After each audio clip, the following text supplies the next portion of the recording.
55 বয়সে এসে দিন রাত বাংলা শিখছেন নবাব পুত্র সাইফ আলী খান।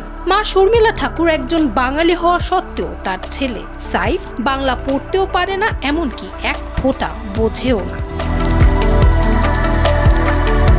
সারা জীবন বাংলা না জানা সাইফকে এবার সিনেমার খাতিরে রপ্ত করতে হচ্ছে এই ভাষা। বিখ্যাত একজন বাঙালির বায়োপিকে অভিনয় করতে যাচ্ছেন তিনি। তাই তো 55 বছর বয়সে এসে গত 3 মাস ধরে শিখছেন মায়ের ভাষা বাংলা।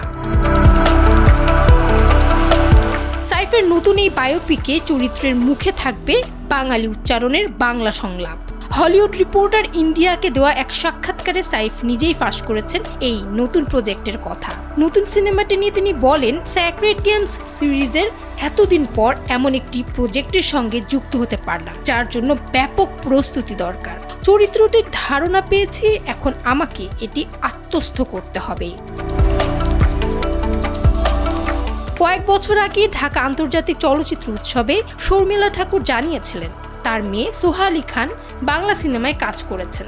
তিনি বাংলা বলতে পারেন, বুঝতেও পারেন, তবে সাইফ একেবারেই বাংলা পারেন না। যদিও রবীন্দ্রনাথ ঠাকুরের বেশ বড় ভক্ত সাইফ, কিন্তু বাংলা না জানার কারণে রবীন্দ্রনাথের লেখা তিনি পড়তেন ইংরেজি অনুবাদে। এবার সিনেমার প্রয়োজনেই বাংলা ভাষাটা শেখার সুযোগ হচ্ছে সাইফের। বায়োপিকটির নাম কি, কার জীবনী নিয়ে হচ্ছে, পরিচালকই বা কে, এসব প্রশ্নের কোনো উত্তরই দেননি ছোট নবাব।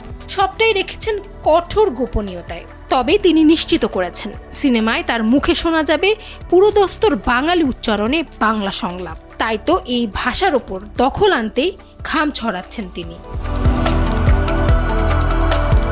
ডেস্ক রিপোর্ট, সময়ের আলো।